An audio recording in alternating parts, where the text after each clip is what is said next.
Bonjour à toutes et tous, je crois que vous me connaissez, je suis David de Sablance, Vinci Énergie, donc vous êtes ici chez nous dans un bâtiment formidable qui s'appelle Wave et on est en compagnie d'Eugénie Guillepin qui va prendre la parole après moi, ce sera plus intéressant que moi d'ailleurs. On est dans la continuité de ce qu'on a fait sur un webinaire que vous avez peut-être vu où on était à Paris et on expliquait ce label R2S, comment on a obtenu les 3 étoiles du label R2S pour ce bâtiment. Et sur le ton de la blague, on avait dit les gens du Nord sont ainsi faits qu'ils vont vous accueillir pour venir voir le bâtiment. Vous êtes là, c'est génial, on est ravis. On a même dû refuser du monde, il y aura une deuxième session, donc tant mieux. Ça veut dire que et le Smart Building et le label R2S évoquent des choses. Donc bienvenue à tous. Ce sera en 2 temps, peut-être 3. Je vais vous présenter rapidement ce que fait Vinci Énergie. Ce ne sera pas une découverte, quoique pour certains. Ensuite, c'est Eugénie Guillepin dans mes équipes qui a le poste d'Energy Manager qui vous parlera du label et des bénéfices de ce label, comment ce bâtiment vit, est-ce qu'on en a retiré en bénéfice. Et le 3e temps, on ira voir le bâtiment, même si, comme on a coutume de dire dans ce bâtiment, on fait la visite d'un bâtiment en restant dans une salle, il n'y a pas grand-chose à voir en fait, c'est plutôt dans cette salle que se fera la visite du bâtiment. Alors, comme on est chez nous, on prend la parole. Rapidement, Vinci Énergie, vous connaissez la grande maison Vinci, on est une filiale 100% de la grande maison Vinci SA, cotée au CAC 40, à la Bourse de Paris, pour une capitalisation de 49 milliards de chiffre d'affaires. Vinci Énergie, c'est environ 36% du chiffre d'affaires du groupe, donc on est la plus grosse activité du groupe, c'est toujours assez méconnu, mais on est ravis de vous parler de ça. Le groupe a 4 activités, l'énergie qu'on va développer rapidement, le monde de la construction, le monde des concessions, quand vous mettez une pièce sur les autoroutes du sud de la France, c'est pour nous, on est content. Mais quand vous allez au Stade de France, c'est chez nous aussi, ou à Lyon. Voilà, le monde des concessions qui est le temps long de chez Vinci, et ainsi que le promoteur immobilier qui porte la marque de Vinci Immobilier auprès du grand public. Chez Vinci Énergie, on a 4 spécialités, on n'est pas siloté, on a 4 spécialités pour adresser correctement le marché de l'énergie. Le premier gros bloc est lié au monde de l'infrastructure. On fait des tranchées, on creuse et on met des poteaux et on éclaire la ville. Avec une marque qui s'appelle Citeos. Vous avez certainement déjà vu cette marque. Bien sûr, on fait surtout de l'hypervision de ville et de la Smart City. Le deuxième gros bloc est lié au métier de l'industrie, où là, on accompagne nos clients dans leur process industriel avec une marque qui s'appelle Actemium. Le troisième gros bloc est lié au métier des télécoms. On n'en pose plus, mais un petit standard téléphonique jusqu'au fait de déployer la fibre pour une région avec au milieu du serveur informatique, du cloud, du data center. Voilà, tous les métiers des télécoms avec une marque qui s'appelle Axians. Et enfin, la 4e partie, pour le coup, que je représente directement avec Eugénie et d'autres collègues ici dans la salle, c'est la partie tertiaire avec une activité liée au bâtiment. On l'a anglicisé, ça s'appelle Building Solutions. Nous adressons tous les lots techniques de tous les bâtiments tertiaires. Vous voyez la répartition du chiffre d'affaires qui vous permet de voir le modèle très résilient de chez Vinci Énergie, où on est globalement à 1/4 d'activité dans tous ces domaines. Tout en haut à droite, vous voyez 280 entreprises, un petit 2 milliards de chiffre d'affaires. Ça, c'est que pour la partie tertiaire. Vinci Énergie en France, c'est un petit 7 milliards de chiffre d'affaires. Vous voyez la répartition que j'ai évoquée. Pour la partie tertiaire, les bâtiments et les métiers du smart qui sont au début de l'histoire mais qui sont sur une courbe extrêmement ascendante, ça représente 2 milliards de chiffre d'affaires. Et nous avons un modèle économique ainsi fait. C'est un peu comme un réseau de franchisés chez Vinci Énergie. Il n'y a pas d'entreprise qui s'appelle Vinci Énergie. Vous l'aurez déjà remarqué. Par contre, si je vous dis Cégélec, Santerne, Tinzini, Lefort et Franchetot, là ça commence à vous parler. Eh bien oui, c'est notre modèle. Toutes nos entreprises ont leur propre marque et adressent leur commerce localement. C'était pour la présentation de Vinci Énergie, mais le but de la matinée, ce n'est pas ça, c'est le fameux label R2S. Vous verrez qu'on reprend quelques diapos de ce fameux webinaire que nous avons eu la joie de proposer avec Eugénie. Le but, c'est de vous parler du 3 étoiles. On était le premier bâtiment de France à l'avoir. Depuis, il y en a eu un autre, I4, je crois. Je ne sais plus le nom du bâtiment. Origine, merci. Qui est un bâtiment beaucoup plus grand à Paris. Ça veut dire que ça fait des petits. Le 3 étoiles est largement atteignable, donc ça c'est très intéressant. Il y a plus de 100 dossiers sur la table en cours de certification, donc c'est un label, ça y est, qui est adopté par le marché. Donc ça c'est plutôt très intéressant. À nouveau, une diapo de ce que l'on a présenté lors du webinaire, c'était les 4 points de notre sommaire. Eh bien, nous allons aujourd'hui parler que des 2 points jaunes. On ne va pas revenir sur le label, ce n'est pas l'objet. On va parler de bénéfices et on va parler de la vie de ce bâtiment, les bonnes pratiques. 2, 3, pas échecs, mais 2, 3 trucs qui marchent moins bien et il faut en parler parce que sinon ce serait trop simple. Alors, ça je ne reviens pas là-dessus, vous connaissez tous sur le label R2S. En général, les gens, c'est le principe du référentiel. C'est comment on va chercher ce label. Il y a ces chapitres qu'il faut travailler, regarder en concordance avec les équipements qu'on a dans notre bâtiment. Je ne reviens pas là-dessus, mais ça n'est pas non plus l'organisation en 3 couches, mais on va beaucoup parler des services que propose le bâtiment, du fait d'avoir ce label et du fait de le piloter correctement. J'espère que ce n'est pas une découverte pour vous, mais c'est le principe du label R2S. Vous vous souvenez de ça? C'est en automatique? Non, ce n'est pas en automatique. Hop. On avait proposé ça pour marquer les esprits et puis pour s'en amuser lors de ce webinaire. Je reviens rapidement dessus parce que la communication, c'est l'art de la répétition, faut le savoir. Maîtriser ce référentiel, donc c'est-à-dire il y a un cadre, il y a un schéma à suivre pour équiper son bâtiment, ce n'est pas compliqué. Bien suivre son chantier, bien suivre ses sous-traitants ou ses partenaires au niveau des lots techniques. Une grosse phase de réglage, donc il faut des gens compétents, capables de régler le bâtiment. Quoi qu'on en dise, un bâtiment c'est un peu une Formule 1 aujourd'hui, donc il faut savoir le régler. Une chose qui est importante, c'est pour pouvoir prouver au certificateur qu'on a bien un bâtiment 2S, avoir tous les documents, les DOE et pas que. C'est-à-dire qu'il faut forcer la main pour avoir tous les documents qui composent le bâtiment et donc le fameux label pour les différents preneurs et pour suivre ça dans le temps. Et encore une fois en jaune, on va vous parler aujourd'hui des intérêts et des bénéfices d'avoir un bâtiment labellisé R2S. Alors là, on passe à une diapo qui... Aïe, aïe, aïe, aïe, aïe, aïe, aïe. Alors il y a des gens techniciens qui vont dire « Ah super, je m'éclate » et puis il y a des gens comme moi qui vont dire « Oh là là ». Néanmoins, on a voulu la mettre. Pourquoi? Ce schéma que vous voyez, ça fait partie des documents qu'on a dû mettre dans notre base documentaire pour aller chercher ce label. Donc on a repris ce synoptique parce qu'on voit là les fameuses 3 couches du fameux label R2S. Nous avons les équipements de terrain, ce qu'on appelle le hard, interrupteur, luminaire, chauffage, un thermostat. Bon, tout ça est connecté à une série d'automates pour faire fonctionner le hard. Et ces automates sont eux-mêmes reliés à un BOS, Building Operating System, un peu plus qu'une GTB pour être sûr. Et ce BOS, chez nous, il est en cloud. Donc on voit bien les fameuses 3 couches qu'on préconise dans ce fameux label R2S, comme quoi on est cohérent jusqu'au bout de nos propos. Arrêtez-moi surtout. Vous êtes chez qui pour le BOS? On est chez nous.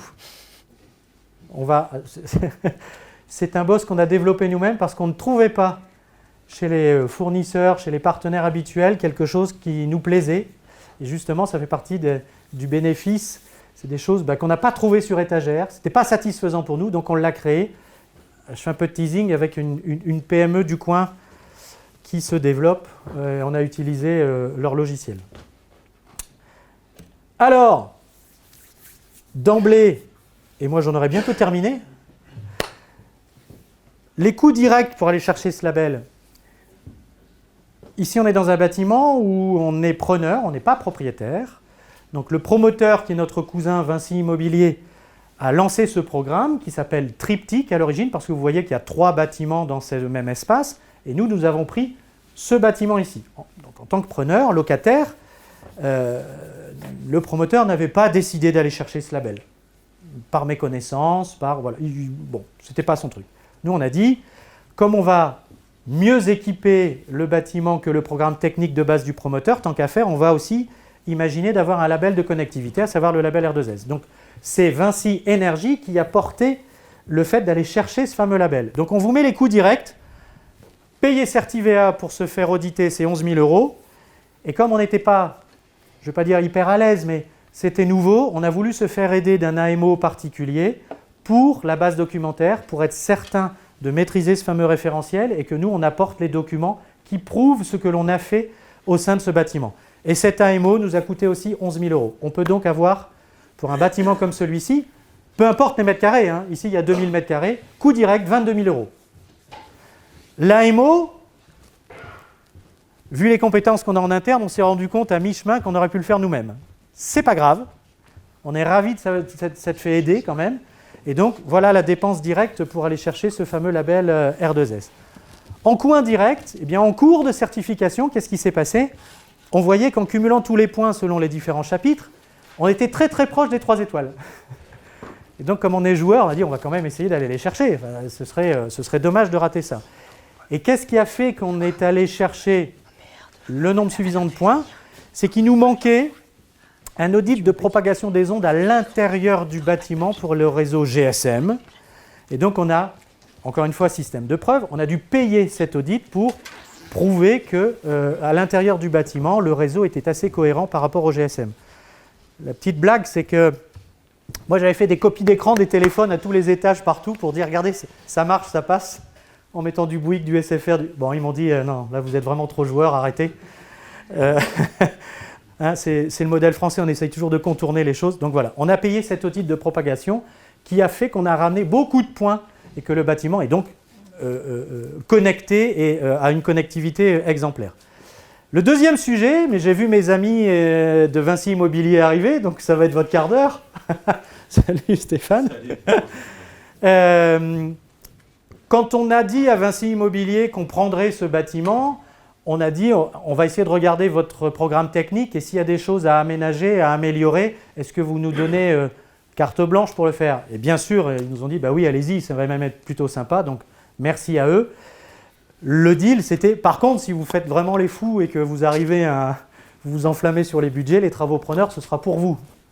Bon, la communication était mauvaise, mais on a dit oui quand même. Et donc voilà, ça s'est passé comme ça, avec tous les équipements et la manière dont on a transformé le programme technique de Vinci Immobilier. On a un léger dépassement de travaux preneurs d'environ 12 000 € sur des équipements techniques, c'est-à-dire rien, sur un budget global, si je ne dis pas de bêtises, d'environ 700 000 € de lot technique. Je ne sais pas s'il y a des réactions, mais on est ravis d'avoir fonctionné comme ça. Stéphane, il n'y a pas eu de... Ouais. Ouais. 2000, c'est pour les 3 lots, hein, pour les 3 bâtiments. Cette remise, c'est pour les 6 000 m². Oui, travaux preneurs uniquement. Ouais. Preneurs uniquement, hein, pas le marché de base. Hein. Ah oui, alors j'avais pas compris, pardon, merci de réagir. Non, mais c'est super, c'est ça, c'est pas cher chez nous. Sinon, Nicolas qui peut négocier. Les bons de commande sont prêts, allez-y. Vous n'avez pas les mêmes prix que nous. C'est travaux preneurs uniquement. Non, mais tu peux le dire. Je sais pas faire en dessous. Donc moi je m'arrête là.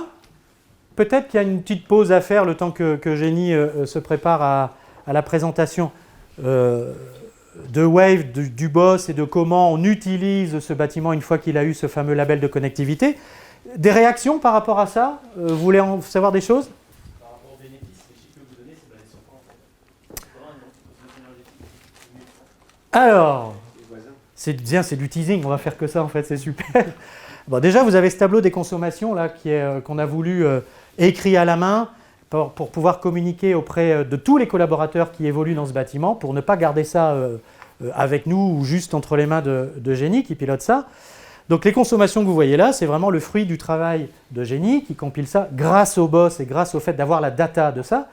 Et comme elle est futée, elle est allée voir nos voisins et elle est allée prendre les consos des 2 bâtiments d'en face et elle a comparé ce que l'on consomme avec les bâtiments d'en face, équipés de la même manière, hein, c'est le même promoteur, mais pas pilotés. Et on a, nous, 30% d'économie d'énergie sur le bâtiment. Donc la comparaison, si ça répond à ta question, c'est d'avoir regardé comment vivait, comment consommer le bâtiment d'en face pour une utilisation tertiaire, somme toute similaire. Je ne sais pas si c'est pertinent, ma réponse. c'est du Linky, et chez nous, c'est de la data de tous nos organes techniques. Par contre, depuis qu'ils savent qu'on est allé les espionner, ils nous disent on ne pourrait pas avoir votre truc parce que ça reste allumé tout le temps, on ne sait pas gérer l'éclairage, le chauffage, donc ça va faire des petits. Donc ces consos-là, c'est que pour les 2000 m² de ce... Exactement. Oui, on n'a pas encore de mission pour piloter les bâtiments d'en face, ça va venir. Mais si on parle euro, l'optimisation des mètres carrés et des places de parking, c'est sans doute plus important Alors, que l'énergie, malheureusement. alors l'énergie, c'est très direct, hein, c'est sur facture. Bon. En usage, le bâtiment, la coque brute, c'est 2000 m². Par contre, nous, on a pensé le bâtiment pour qu'il fonctionne, mais je devance déjà ce que de dire Eugénie, ça m'embête un peu. On a voulu qu'il soit as a service, c'est-à-dire que les mètres carrés, on a 7 entités juridiques dans le bâtiment déjà. Il n'y a pas que Vinci Énergie seul, il y a la direction générale de Vinci Énergie et on a nos entreprises. Hein, vous vous souvenez, j'ai cité, il y a 280 boîtes. Bon, ben, nous, on en a 6 chez nous. Et donc, on cohabite, mais chacun a son loyer et ses charges et tout ça. Donc, ce qu'on a voulu, c'est ne plus avoir une salle de réunion par entité, qui est utilisée 10-15% du temps. Donc on a dit, il y aura une salle de réunion en bas, qui est juste là à côté, et il y aura un système de réservation et de partage à la location, as a service. Idem pour les places de parking. Idem pour tout un tas de fonctionnement même du bâtiment en charge. Ce Work Café ici, il est partagé dans les charges, mais comme là je l'utilise ce matin, je suis facturé de l'utilisation de ces mètres carrés. Pourquoi je dis ça? Ben, du coup, les mètres carrés qu'on a en bureau sont ramenés à juste de l'utilisation de bureau. On n'a pas de mètres carrés perdus, et ce qui fait qu'on a un loyer qui était moindre. Nous étions, pour ceux qui connaissent un peu la région, à Villeneuve d'Ascq, auparavant, à la Haute-Borne, et on a divisé par 2 les mètres carrés utiles ici. Donc, on est peut-être un peu éloigné du label R2S, mais le label R2S du bâtiment nous permet de piloter correctement la réservation des salles, la réservation des parkings et les usages du bâtiment. Et pour ça, ben, les mètres carrés gagnés font que directement, on a un loyer moindre.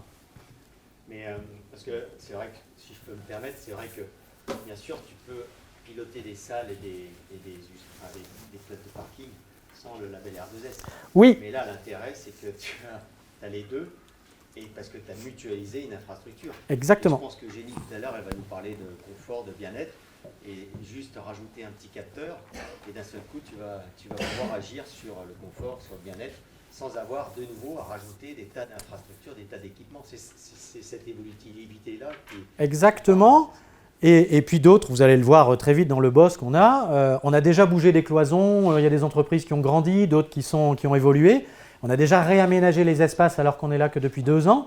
Et vous le verrez sur le système que Eugénie va vous présenter. Il y a des coûts comme ça tout à fait directs quand on réaménage des espaces grâce au label R2S. J'en dis pas plus. Les mètres carrés, vous avez anticipé le fait que vous aviez besoin de moins d'espace. C'était des paris. Alors, sur les places de parking, il y a une centaine de postes de travail. On n'a que 30 places de parking. C'est un pari qu'on a pris parce qu'on a dit on va réserver, on va avoir de la discipline. Et une place de parking, c'est 1 400 € à la location ici. Hein, c'est une copro, hein, je vous rappelle. Et donc, il était hors de question qu'on fournisse une place de parking à tout le monde comme ça, qu'on s'envoie en l'air sur cet aspect. Donc, on a pris le pari de prendre que tant de places, mais on a dit il faut un système qui permet de réserver, d'analyser la data, de refacturer et si on aurait besoin de 35, il faudra le savoir aussi. Si on n'a besoin que de 28, on le saura aussi. Donc, la data, on a fait le pari que la data viendrait confirmer ou infirmer ce que l'on pensait. Les mètres carrés, idem. Je dis pas tout. À toi, Eugénie? Allez. Une question, excusez-moi. Oui. Est-ce que vous avez intégré la flexibilité sur ce bâtiment avec l'introduction du télétravail et est-ce que cette flexibilité, vous en avez tenu compte aussi pour le pilotage de votre énergie? Le flex office. On parle du flex office. Oui, il y a une entreprise dans notre bâtiment qui l'a mis en place et la plateforme, le Boss, depuis tout à l'heure on parle de Boss, c'est une plateforme comme une application que je vais vous présenter. L'usage du flex office est déjà implémenté sur cette plateforme. Et c'est ce que permet en fait l'architecture réseau, tout ça qui est mis en dur dans le bâtiment. On parlait d'évolutivité, c'est ça, c'est très simple. On a demandé à l'entreprise qui nous a développé ça, Smart Building Energy, tiens, le flex office, une entreprise voudrait le mettre en place, pas de souci, ils l'ont fait. Et très facilement, ils ont pu le mettre en place dans le bâtiment. C'est ça qui est merveilleux en fait. L'un des sujets sur le flex office, c'est que vous aurez remarqué, il n'y a plus d'interrupteurs, il n'y a que des capteurs. Donc quand on est en flex office, si je me pointe à un poste de travail, il faut que je puisse piloter mon énergie, ma lumière, mon chauffage. Le boss le permet. Au 3e étage, nous, on ne l'a pas fait. Bon, c'est comme ça. D'autres l'ont fait, mais en tout cas, le bâtiment est prêt à.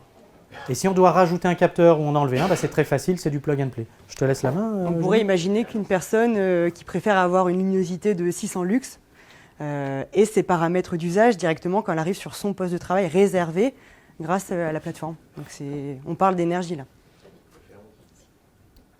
Pardon ? Des préférences à l'usage. Exactement. Exactement. On va le voir. Exactement. D'où cette grosse phase de réglage que j'évoquais aussi. Quand on accueille les gens, on peut régler l'intensité de lumière qu'il y aura quand le capteur va déclencher. Wave, vous savez ce que ça veut dire ? Wave, vous savez tous maintenant. Puis on l'a écrit maintenant.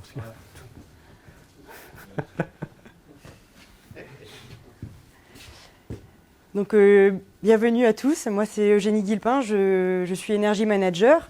Et je vais vous parler un petit peu plus, on va rentrer un peu plus dans la technique et puis le paramétrage d'un bâtiment, d'un smart building pour le coup, tous les bénéfices qu'on peut en tirer.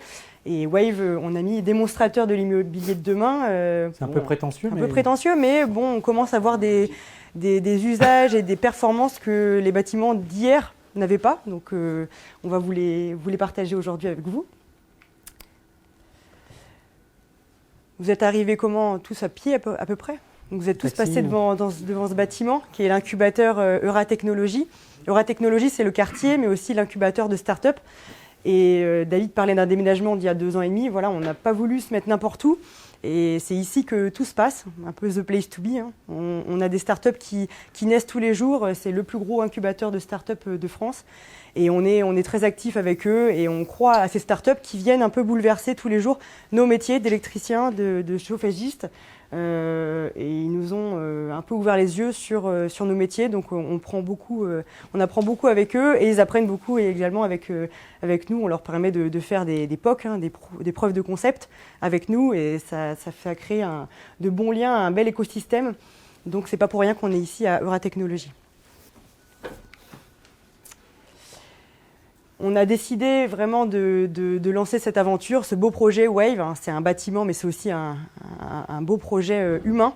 Et on a décidé de ne pas venir seul. Donc on retrouve ainsi Energy, dont je vous ferai la visite au 3e étage. Mais aux autres étages, on a également Citeos. On a Alain Grisval, le chef d'entreprise, qui viendra nous parler un peu de ces métiers de Smart City. Comment Smart Building et Smart City s'allient très bien. On ne peut pas faire l'un sans l'autre. Également Axians qui est présent, Omexom, Smart Building Energy qui est juste en face, qui est une de nos entreprises, qui est les créateurs de la plateforme Wave, notre boss.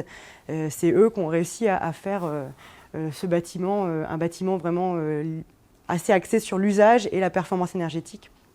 Je vous en parlerai après. Et Actemium également qui est présent. Donc c'est vraiment ici, on regroupe vraiment le savoir-faire ainsi énergie et le business quand on peut en fait. Et ça marche plutôt bien. Quand je disais qu'il y a 6 entités juridiques, je vous assure que ça bataille sur les loyers, les charges et tout ça. Hein. C'est des entreprises qui ont leur compte d'exploitation et c'est pas ouvert et il y en a un qui prend les charges de l'autre et tout. Donc c'est la vraie vie. C'est en interne mais c'est la vraie vie. C'est un bon cas d'usage, oui. On se fait mal un peu à nous avant de le présenter aux clients, mais bon, au moins on voit que ça marche et on est rassuré. Une slide pour vous présenter un peu la manière dont on a vraiment amené le projet, conçu le projet. La philosophie était vraiment au cœur de ce projet. Et on est vraiment parti du principe de ce qu'on ne voulait plus dans un bâtiment. Et c'est David vous en a parlé tout à l'heure. Hein. Il n'y a plus de clés, plus de badge, plus d'interrupteurs. Plus de téléphone fixe, ça va de soi aussi, hein, mais voilà, on a vraiment tout voulu faire passer dans le téléphone, hein, tout le monde en a un dans la poche, c'est assez accessible, c'est fluide, donc on ne s'embête pas avec tout ça. Et donc pour répondre... Personnel ou professionnel Les deux. Il y avait quasiment que du pro, il y avait 1 ou 2 personnes qui a dit non, moi je veux pas de smartphone, j'ai mon vieux bousin là, au bout de 2 jours il a dit donnez-moi un smartphone. Donc tout le monde a la plateforme. On n'a pas mis de téléphonie fixe ici. En plus, oui. Tout le monde a un téléphone professionnel. Oui. Mais vous le verrez, comme c'est une web app, ça se plug sur n'importe quel autre téléphone. La seule chose, c'est qu'on est très attentif à la cybersécurité et il faut être sur l'annuaire de l'entreprise pour avoir accès à la plateforme. Là, on rentrera dans les détails après. Je réponds à une question qui avait été posée tout à l'heure. Comme on a raisonné à l'envers, on a raisonné sur ce que l'on ne voulait plus dans un bâtiment. Une app pour les stores, une clé, une app pour le contrôle d'accès, une autre app pour la vidéo. On ne voulait plus de ça, surtout pas. On n'a pas trouvé de boss qui collait avec ça. Donc on l'a créé le nôtre. Ça commence à répondre à la question. On a vraiment fait la demande à Smart Building Energy de tout ce qu'on avait besoin dans ce bâtiment, tout ce dont on avait besoin de connecter dans ce bâtiment, tous les IoT. On a pensé très en amont le projet pour arriver à ça. Ils sont partis d'une base ou ils ont recommencé Ils ont créé de A à Z. Ouais. Une web app. C'est du web, c'est pas une appli. Parce qu'on ne voulait pas non plus télécharger quelque chose. avec licence. Oui. La performance énergétique était un sujet majeur. Ouais, c'est le Parce sujet qu'on- majeur du... On commençait déjà à parler de décrets tertiaires et de ce genre de choses. Donc on a dit, voilà, il faudra que ce bâtiment parle et communique toutes les infos sur son énergie. Donc c'était un bloc important dans la philosophie. Je vous en reparlerai plus tard sur la performance énergétique. Je vous ai dédié un chapitre à cela. C'était mon métier, c'est ce qui m'anime au quotidien et c'est la plus-value que j'offre en fait au bâtiment, à la direction qui me demande des comptes tous les mois pour savoir ce qui s'est passé dans le bâtiment, comment on fait face, comment on réduit, comment on va encore plus loin. Ça, je vous en parlerai. Bien sûr, le focus mobilité, on ne pouvait pas passer à côté et c'est un gros enjeu qu'on a au quotidien avec toutes nos entreprises. La mobilité fait partie c'est le premier indicateur d'émissions de gaz à effet de serre chez nous. Donc on apporte des solutions là-dessus et on est déjà prêt dans ce bâtiment. Je vais vous expliquer comment. On a voulu on a tout misé sur la fibre. Le pôle, c'est Passive Optical LAN. C'est la fibre comme Réseau IP. comme réseau IP, qui est en dur dans le bâtiment. On fait passer tout ce qui est en lien avec le bâtiment, le contrôle d'accès, la vidéosurveillance, tout passe sur la fibre et également notre réseau Vinci Énergie entreprise. Donc le label R2S, vous le savez, c'est le 4e fluide du bâtiment. C'est le réseau IP en dur dans l'immobilier. Mais nous, le réseau IP, on a décidé que ce serait de la fibre optique. Le fameux système Paul qui a plein d'avantages, mais on en parlera au moment du déjeuner. Pas de chemin de câble particulier, pas de perte énergétique, un poids carbone dérisoire, aucun système actif. Donc il n'y a plus de Cisco, de routeur, de tout ça. Enfin, voilà. Et donc le réseau bâtimentaire et le réseau domestique passent par cette fibre optique qui est un brin de cheveux et qui alimente tout le bâtiment pour avoir le fameux FTTD. Donc on a la fibre jusqu'au poste de travail. Mais vous avez le Wi-Fi jusqu'à l'équipement. Là. Jusqu'à l'équipement. Vos bornes Wi-Fi, elles sont en fibre. Yes. C'est ça. Les caméras aussi. Oui. Tout est plugué sur la fibre interne du bâtiment. Mais ça aurait été un réseau cuivre, c'était pareil. Ouais, c'est pas le même coût de l'appareil. Ça dépend le nombre de prises du bâtiment. Là, oui, à 2000 m², à l'époque, on était un peu plus cher qu'un réseau cuivre. Vous vous souvenez de quelques travaux preneurs? Aujourd'hui, ça y est, c'est fini. Le pôle est largement compétitif sur 2000 m². Et sans contrainte. Validé par notre DSI. Il y a un cœur de réseau en bas, c'est tout. Et après, on a des ONT sous les... vous verrez dans les planchers techniques et on vient juste se plugger dessus. Et on finit avec 40-50 cm de cuivre qui va de l'ONT jusqu'au device, jusqu'au PC. Parce que là, on ne peut pas faire autrement. L'empreinte carbone du réseau IP, C'est divisé par 5. c'est ça. Ah bah c'est monstrueux. Hein C'est divisé par 5. À la construction et à l'utilisation. C'est énorme. Et en investissement de remise à niveau, il n'y a plus de Cisco, donc voilà, il n'y a plus de système actif. On ne climatise plus les locaux de système actif. D'ailleurs, j'aurais dû le dire, mais dans le quartier, la clim est interdite. Pour les serveurs, non, mais nous, on n'a plus de clim parce qu'on a le système de fibre optique. Répondez aux normes 27001, 27002. Sur la sécurisation des accès. J'imagine que oui. C'est peut-être trop technique pour moi, mais j'imagine que oui. Je t'en prie, Eugénie. La deuxième ligne, elle est plutôt axée sur l'usage, vraiment la sensibilisation. Bon, la tendance zéro papier, zéro plastique, on suit la loi. Et vraiment, le fait qu'il n'y ait plus de poubelles individuelles aussi, ça change aussi à l'usage. On réfléchit avant d'imprimer, en fait, tout simplement. Et on fait des économies sur la société de nettoyage. On a moins le sentiment d'avoir des esclaves qui viennent nous vider notre poubelle. Ouais. ça fait partie des petites marches de transformation des mentalités au sein d'une entreprise. Vous avez fait des zones d'apport Qui est là derrière, Il y regardez. a une zone de collecte dans le bâtiment, une seule zone, et chacun vient amener lors de sa pause ses déchets. Et on trie, on collecte, on mesure, on suit de très près les indicateurs de recyclage des déchets. Comment ? Il y a des capteurs pour le... Non, c'est le prestataire qui pèse et Ouais. qui nous envoie ces Il nous données. envoie la Mais data. on pourrait avoir une balance en local poubelle. Il y a des poubelles aussi. Il y a des poubelles, ouais, exactement. Ouais. Bon, 2000 m² en On tertiaire. n'a pas beaucoup de... pas grand-chose. Le tendance zéro papier, tendance, parce que les RH et les juristes nous embêtent avec le papier. Hein. Mais les autres, oui, on est vraiment en zéro papier. Ça, c'est un gain énorme en mètre carré. Il n'y a plus d'armoire pour stocker le moniteur de 1990. Les imprimantes. On a supprimé les imprimantes. Ouais. Donc il y a un petit local repro, mais ça c'est un gain énorme en mètre carré. Et en plus on a une luminosité et un effet d'espace dans les bureaux. Souvenez-vous des bénéfices induits, qualité de vie au travail, environnement, ça a aussi un impact. Vous n'avez pas de production technique ici, genre bureau d'études? Non. Parce que les bureaux d'études, ils sont... J'ai failli répondre, non, pas chez Vinci Énergie. Non mais, on ne fait pas d'études. Non, non. BE, c'est bien connu. Non, on est d'accord. On n'a pas de BE, on ne doit pas tirer des plans, on est d'accord. Oui, c'est pour les services. Tertiaire Ça pur. facilite un peu. Oui, mais il fallait le faire. Hein. Il fallait faire. Changement de mentalité, je t'en prie. Un sujet sur oui, La biodiversité, enfin voilà, tout va à l'avenant. On est un peu éloigné du R2S, mais c'est un global. Cette slide pour résumer un peu la carte d'identité de Wave, du bâtiment, du projet. Donc on est sur 1700 m² environ de SDP. surface de plancher. C'est quand même relativement un petit bâtiment pour 110 postes de travail. Donc et d'année en année, ce qu'on voit, c'est qu'on augmente les effectifs. Et c'est marrant de voir que le bâtiment, en fait, il s'adapte. On rajoute des bureaux et on est toujours sur une surface de bureau relativement correcte. On doit être aux alentours de 15 m². Enfin, Ouais. c'est assez... C'est pas du call center. Voilà. Hein. Et grâce à l'aménagement, on n'a plus d'armoires et autres, on gagne vraiment de l'espace. Donc c'est assez confortable. Et 30 places de parking, on y reviendra pour le ratio et la gestion des places de parking. Le projet, il a été mené en macro-technique, c'est-à-dire tout à l'heure, je vous disais qu'on a vu le projet très en amont, notamment avec le programme technique de Vinci Immobilier. On a vraiment fait attention à ce que tous les devices, les IoT qu'on va implémenter, la technique qu'on va mettre dans le bâtiment, elle soit prête et interopérable avec notre GTB, notre boss. Et donc tout ça, ça a été vu en amont. Et qu'est-ce qu'on a fait concrètement? On a vérifié que les protocoles de communication de tous les objets connectés soient ouverts. C'est-à-dire qu'on puisse leur envoyer des commandes et qu'eux aussi également nous remontent de la data. L'interopérabilité est là.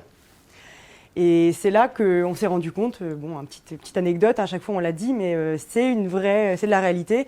Les stores, ils sont connectables, mais au début ça ne l'était pas. C'est la marque Somfy. Bon, oui, on peut tout dire. Hein. On n'a toujours pas le protocole de chez Somfy. Ils nous l'ont On pas l'a fourni. craqué, hein, pour Et être on a clair. dû passer outre et dire attention, non, nous on devrait veut pas le dire, qu'il ça. soit connectable.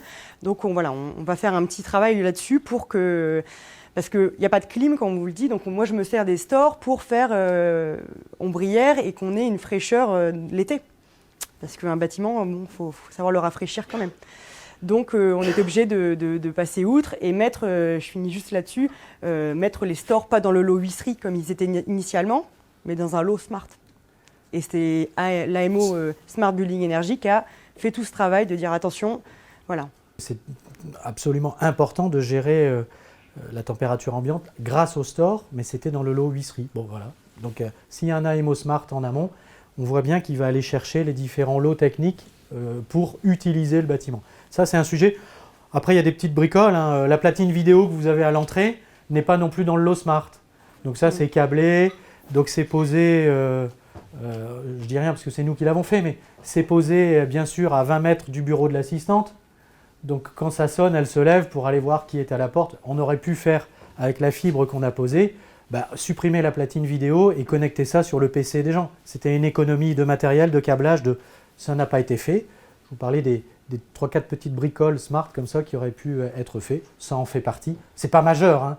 Mais tant qu'à faire, tant qu'à penser un bâtiment en macro-lot, laissez faire l'AMO Smart pour aller chercher tous les sujets de fonctionnement du bâtiment et ça génère de l'économie d'achat et de fonctionnement derrière, de maintenance, de ce genre de choses. Et donc dans vos travaux, vous aviez donc un matériau technique, il y avait un solo smart, un matériau smart. On l'a créé nous-mêmes, le chef de projet qui est Smart Building Energy. Pardon ? Dans le cahier des charges, dans le CSTP, il n'y avait pas de l'eau smart. Non. Non. C'était découpé, enfin traditionnel, oui, c'est traditionnel. L'équipement des salles de réunion aussi, c'est pareil. Ça, c'est classique. On ne peut pas dire que ce soit des travaux preneurs, c'est nos travaux d'équipement à nous. On a mis ces écrans, on a mis tout ça, c'est à part, c'est comme du système informatique. Certains équipements peuvent remonter de la data aussi, surtout en ce moment. Tous. Les 2700, on a 2700 points. Les médias, les barres de son, etc. maintenant peuvent remonter. Ah bon, bah... Oui, on pourrait ajouter, on n'est pas à un point près. Bah, c'est nous-mêmes c'est Smart Building Energy qui l'a développé par elle-même. Ouais. Je vais vous la présenter après. Ça a été c'était en collaboration avec Microsoft Azure, ils l'ont monté toute pièce. C'est la PME que j'évoquais tout à l'heure. Ils sont juste en face.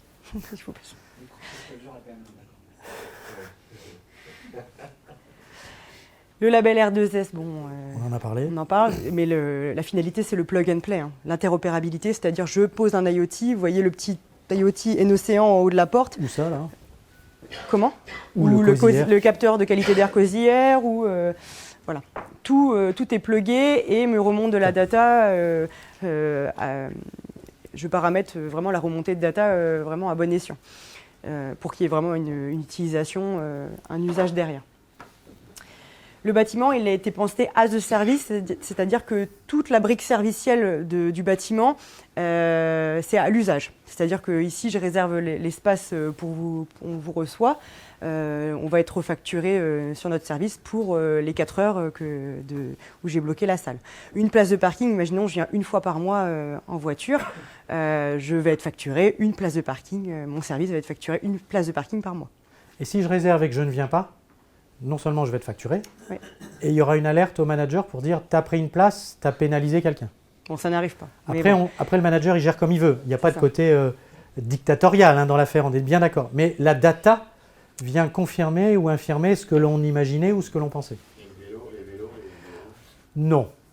Les vélos, on pensait faire un système de réservation. On s'est rendu compte à l'usage que les gens aimaient bien avoir leur propre vélo. Donc on a mis les vélos. Et puis si Eugénie prend son vélo, c'est le sien. Voilà, elle n'a pas à le réserver, elle le garde et on est content. Et il y a eu un tel succès, c'est que maintenant il y a 8 personnes qui ont basculé de la mobilité thermique au vélo, donc on est ravis. Il n'y a pas de système de réservation. Vous avez donné les vélos. On les a donnés. Ouais. Ah, vous avez encouragé. On les a achetés, on les a mis et prenez-les. Par contre, vous êtes sur les places de parking. Ah non, alors nous, nos vélos sont dans le hall, si vous les avez vus. Il y a des espaces pour attacher son vélo au parking si on veut. Nous, on les a mis dans le hall. Pour l'instant, la flotte, elle n'est pas assez grosse, mais Ouais. bon, il faudra peut-être créer un autre parking. Le but, c'est que voilà, les gens passent à la mobilité douce. On est dans un écoquartier assez sympa, les pistes cyclables et autres, ça se fait très bien. En scope 3, 8 personnes en moins sur 25 qui ne prennent plus la voiture, c'est énorme C'est pour énorme. C'est énorme. Nous, sur nous. Donc on est ravis. Le vélo, ça explose. Ah ouais. On va pousser. les Non, non, vélos. ça explose pas, c'est fiable. Non, on est d'accord, on est On va d'accord. remplacer les bureaux par les. Absolument.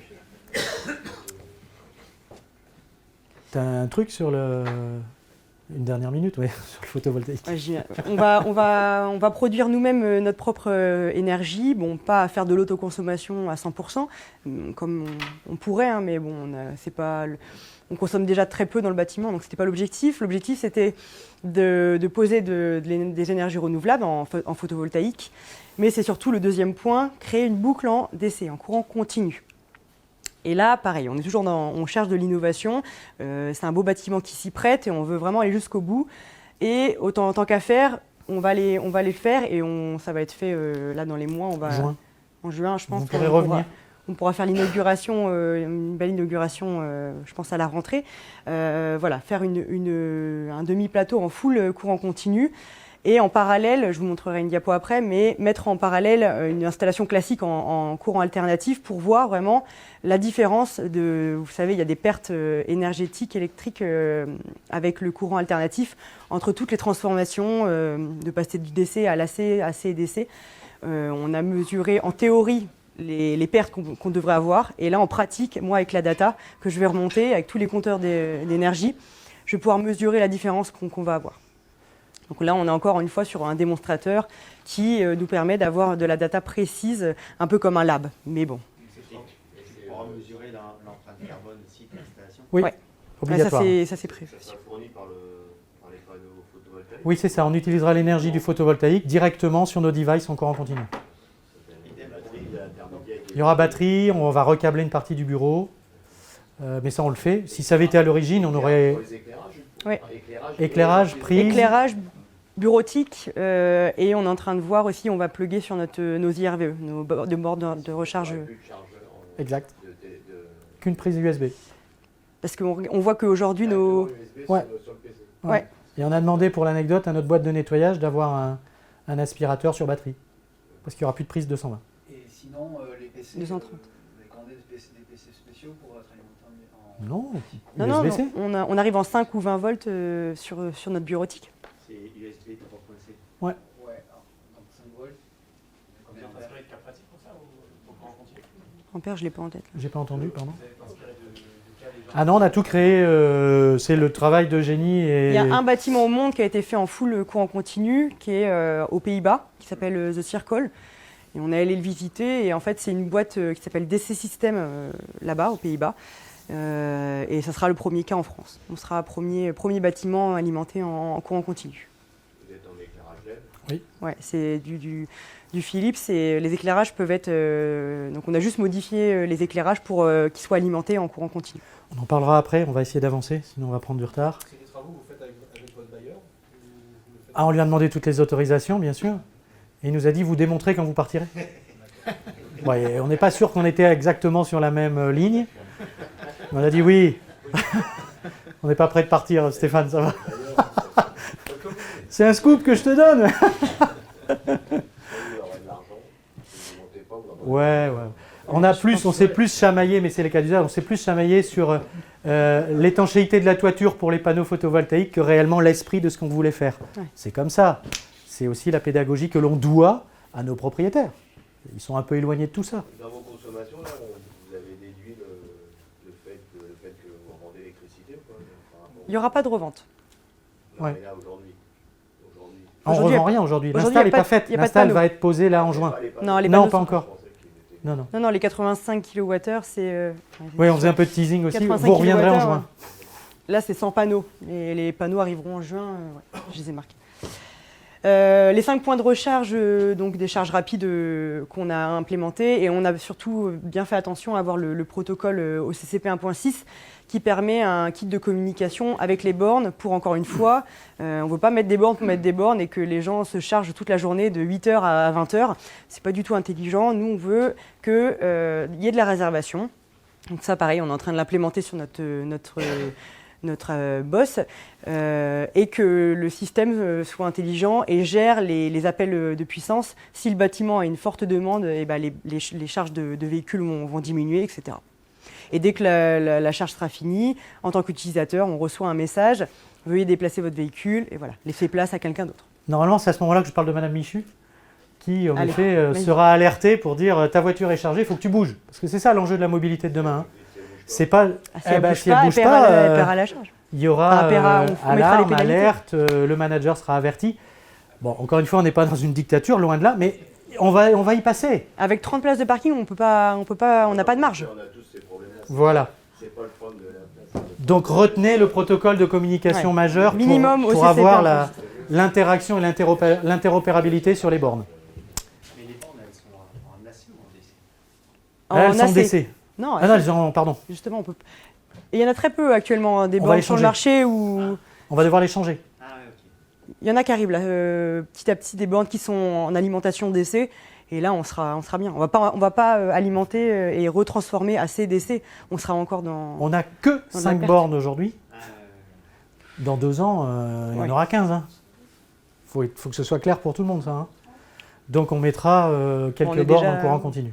5 pour 30, on est déjà bien, mais la demande est de plus en plus forte, donc on va devoir Oui. s'adapter. C'est 5 que Pour les 30 places. Mais on a déjà eu des voitures qui... Non, mais c'est pas- tout le pas- parking. Alors voilà, comme c'est un parking commun, on a déjà eu des voitures, on a dit mais c'est à qui celle-là?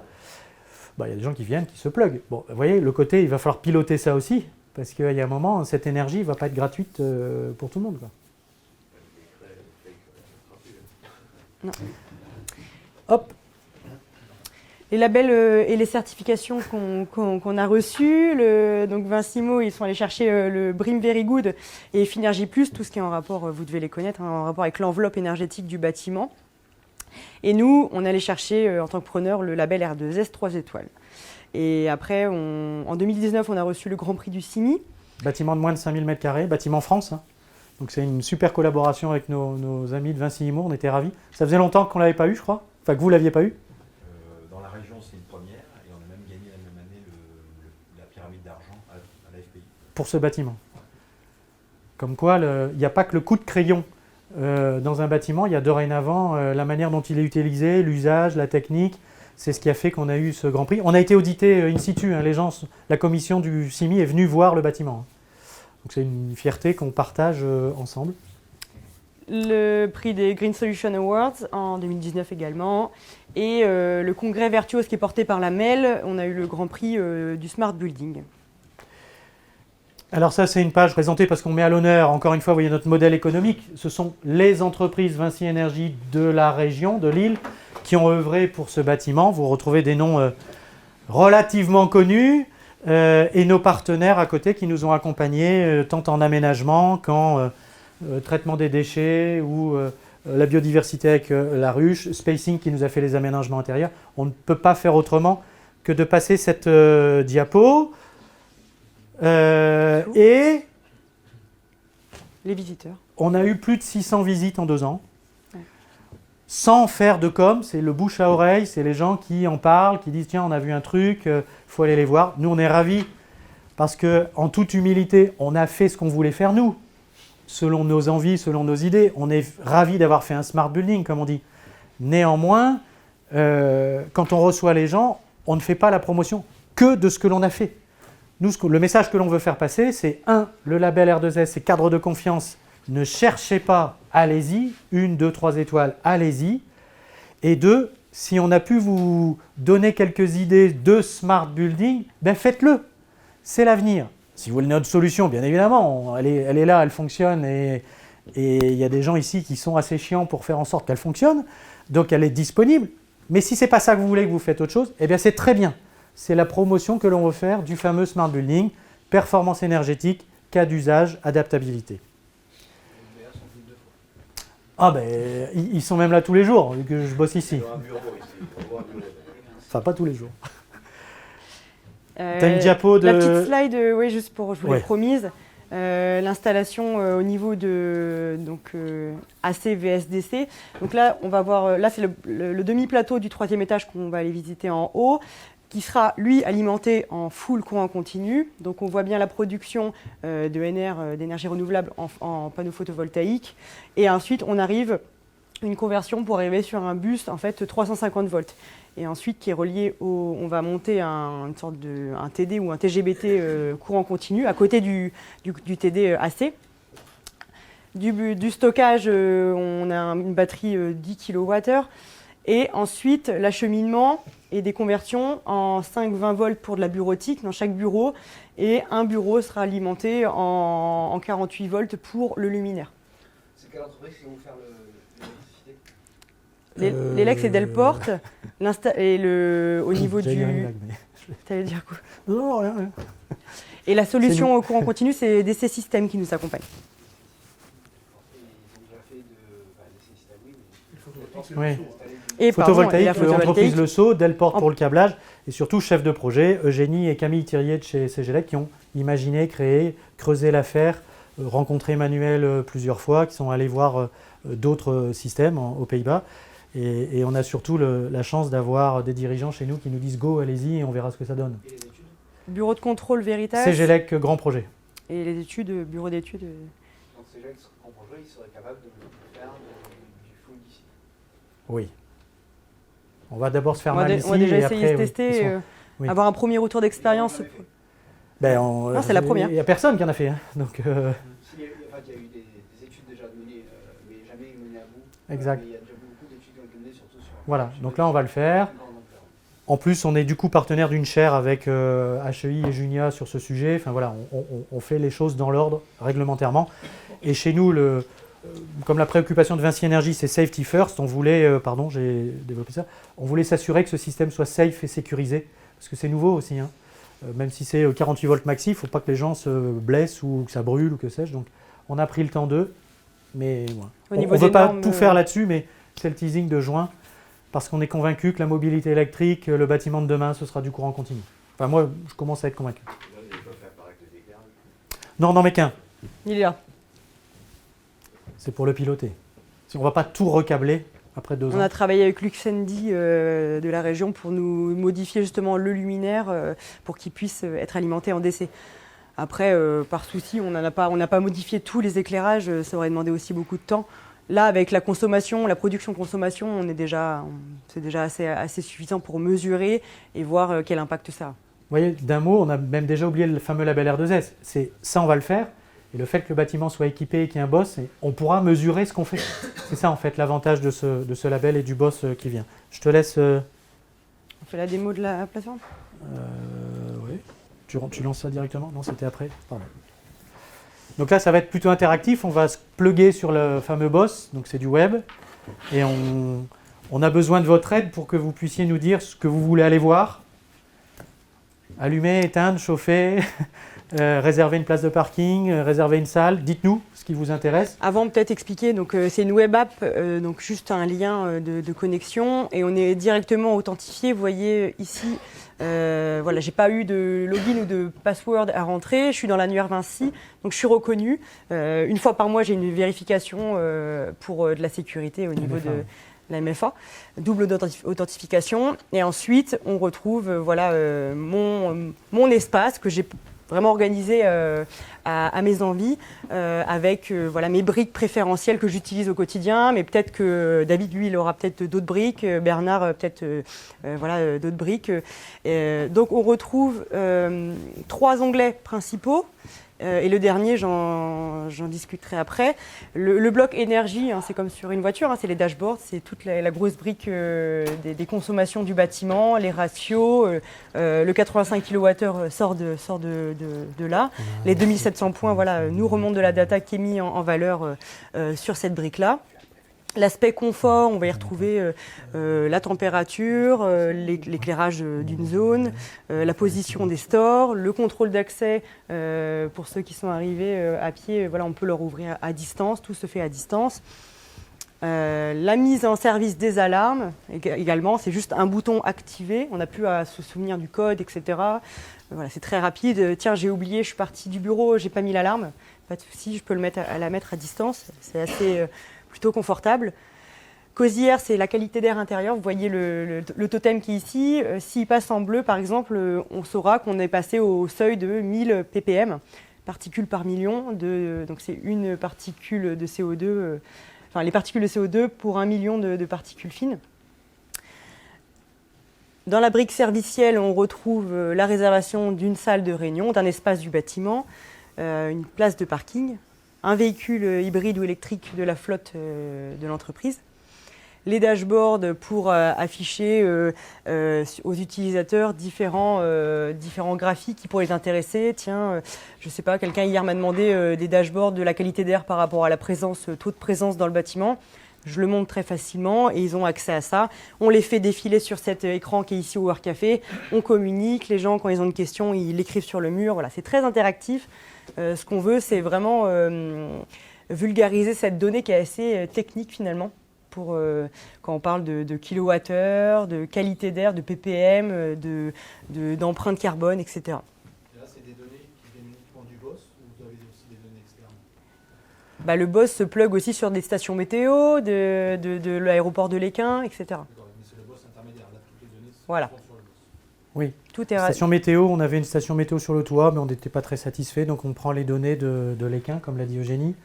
on pourrait avoir le trafic routier qu'on pourrait mettre en brique servicielle ici. Bah, il y est, d'ailleurs. On peut avoir de la donnée qui vient de partout.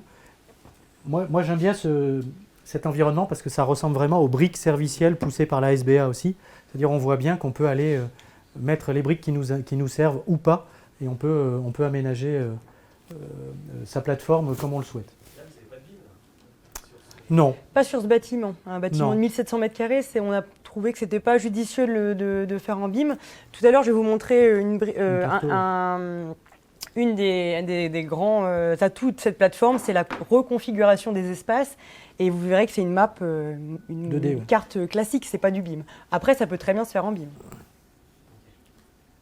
Et vous avez la gestion de la maintenance aussi là qui est... Oui, il y a la GMAO, j'ai à peine eu le temps de finir, la remontée, Mais c'est la GMAO Pierre aurait dû prendre la parole parce que Vinci Facilities, qui gère a la notre maintenance du bâtiment, est là avec nous et qui pilote ça Donc, de concert concrètement, avec Eugénie. Quelqu'un qui a Laurie, par exemple, qui est dans le bâtiment, qui va marcher, qui va voir qu'un éclairage est défectueux, elle va aller sur cette brique remontée, qui est la GMAO, gestion de maintenance assistée par ordinateur. Elle va entrer luminaire, rez-de-chaussée, cassé, etc. Moi, je vais recevoir tout de suite une alerte, un SMS très concret sur mon téléphone. Et ensuite, j'ai mes relations avec les services, avec les équipes de Vinci Facilities. Ils sont tout de suite alertés. Moi, j'inscris sur la plateforme comme quoi Vinci Facilities passe demain, après-demain, et que sais-je. Et ensuite, les usagers sont plutôt rassurés d'avoir ça. Mais on pourrait mettre une autre GMAO qu'on achète sur Ah oui, étagère. bien sûr. Est-ce qu'il y a une... L'éclairage peut-être? Comment ça? Occupation plateau par plateau. Non. On n'a pas de capteur qui détecte le nombre. Pas le nombre, ouais. On voit la présence ou non. Oui, Ça, mais 1, 2, 3 personnes, ça on on ne l'a saurait sur pas. on l'a sur une map. Maintenant, vous si on met montrer un capteur particulier, pas de problème, on aurait l'info. Nous, on a décidé de ne pas le faire. Mais alors, quelqu'un qui voudrait occuper un bureau, comment ça se fait? Est-ce que c'est assez fluide pour voir si c'est disponible ou pas? Bah là, concrètement, on a cet étage-là et on voit que les capteurs, les petits ronds qui clignotent, c'est des capteurs qui détectent de la présence. Donc Ça, on voit c'est qu'il y a de la juste- C'est présence. juste de l'info, ça. On voit que dans la salle de réunion, il y a quelqu'un. Par contre, dans cette partie de la salle de réunion, il n'y a personne. À l'instant T. Le flex office de nos amis de chez Axience, ils viennent, il y a un espace libre, ils s'y mettent. On est petit. Si demain on devait pousser cette plateforme pour un bâtiment plus grand avec un système de réservation, aucun problème. On met un QR code, on prend Jouxter, on fait ce qu'on veut. C'est juste que, ben voilà, au même titre que je réserve ma place de parking ou je réserve une salle de réunion, je réserve l'espace numéro autant et j'arrive, l'espace est là. Je scanne un QR code et j'ai accès au luminaire de là où je me trouve. Ou on passe par le menu déroulant de je dois trouver mon espace de travail. Enfin, on le fait comme on le souhaite. Ça, c'est le travail de l'Energy Manager ou du Facility Manager de customiser, régler le bâtiment en fonction de son usage. Est-ce qu'on peut insister alors, sur cette partie-là, le gain des mètres carrés? Parce que vous avez cité un chiffre qui est quand même assez important, moins 50%, de mémoire. Ben oui, on avait le double à Villeneuve d'Ascq. Voilà, donc vous avez réduit de moitié. Concrètement, comment vous le gérez? J'ai du mal à l'imaginer. Vous avez une situation de départ avec tant de travailleurs qui occupent X% des locaux, peut-être pas optimisés. Mais... Des grands bureaux, des armoires partout, des grandes tables. Ah, Ben oui. oui, mais quand même moins 50. Enfin, ce que je veux dire, aujourd'hui, dans la réalité, moi, entre-temps, il y a la période post-Covid où maintenant le télétravail est plus rentré dans les mœurs, donc j'imagine que ça libère des espaces, mais quand même moins 50. Donc il n'y a pas un moment où il y a des gens qui voudraient travailler puis qui se rendent compte qu'il n'y a pas de bureau disponible. Non. Comment ça marche Alors, 50 vraiment? deux choses. Les armoires qu'on gagne. On en parlera vraiment ensemble au moment du déjeuner précisément. Je ne voudrais pas casser la présentation d'Eugénie. Néanmoins, j'en suis qu'au factuel. On a divisé les mètres carrés par 2. Les gens se sentent mieux ici parce qu'on a fait une enquête d'opinion. Les gens disent que c'est plus agréable d'être ici que là où on était avant. Vous le verrez, c'est cloisonné, moins cloisonné, plus lumineux, plus de papier, plus d'armoire, plus de... Bon, c'est tout, c'est factuel. Ça n'est pas lié au label R2S, on est bien d'accord. C'est juste la philosophie qu'on voulait du bâtiment. Quand vous dites que vous gagnez 50%, c'est parce qu'aujourd'hui, vous ne prenez en compte que les places assises, en fait, les bureaux, les postes de travail, qu'avant, vous comptiez tout ce qui était salle de réunion. Là, c'est pareil. J'ai ma salle de réunion, sauf que j'en ai que 10% dans mes charges. Elle est partagée, bah oui. Donc, Mais j'ai quand même une salle de réunion. Quand vous dites 50%, c'est aujourd'hui 50% de post-travail, finalement. Il y a plus Les mètres carrés de manière en valeur absolue, ça c'est sûr, et donc j'ai un loyer aussi divisé par 2. Hein. On est même plus qu'avant. Par contre, ce que l'on pourrait mesurer avec le BOSS, c'est l'utilisation du jour, c'est-à-dire on saura si le bureau de David de Sablance a été utilisé le mardi. S'il n'est pas utilisé, on le cumule sur l'année, et le travail de data analyst que Jenny proposera à moi, à la direction générale, c'est de dire, voilà, notre plateau de 25 personnes est utilisé comme ça. Est-ce qu'on agit ou est-ce qu'on laisse? On pourrait imaginer de réduire encore, hein, grâce à la data. Bon, il y a un moment, relax, quand on est que 25... Mais est-ce que du coup, le fait d'avoir mis en place en fait, la fibre a fait baisser aussi les mètres carrés dédiés aux locaux techniques? Le promoteur avait imaginé n'avait pas imaginé qu'on mette la fibre. Passe à l'éclairage et tout ça. C'est tout. Le promoteur a conçu son bâtiment normalement en prévoyant les locaux techniques, et heureusement. Sauf que comme nous, on a utilisé de la fibre, on n'a pas eu besoin de ces locaux. Vous le verrez, ça fait 2 placards par plateau. Hein. On a 2 fois 2 mètres carrés par plateau fois 4 étages. Vous voyez, c'est des mètres carrés qu'on n'utilise pas, que je répète qu'on ne climatise pas, qu'on n'a pas câblé, que. Ça, c'est une économie directe dans le lot technique. Bon. Une conception de 2016. Ouais. Et vous gérez le confort en suivant l'occupation, quoi? C'est-à-dire que si c'est occupé ou pas occupé, vous baissez le confort des bureaux. C'est le challenge qu'on met à Eugénie tous les ans. Ouais, c'est automatique. Voilà. C'est automatique. Tu montreras l'exemple qui est le plus concret, c'est dès qu'on met une alarme en marche, en fonctionnement sur une zone, tout s'éteint. En fait, elle a couplé. Mais je peux aller beaucoup plus loin. Vous le verrez, elle a un programmateur, un scheduler. Elle couple les données. Si l'alarme est mise, je coupe la lumière, le chauffage, Si l'alarme est mise le vendredi, je coupe jusqu'au lundi. Enfin, vous voyez. Si la qualité d'air n'est pas bonne, je vais pousser un peu la centrale de traitement d'air.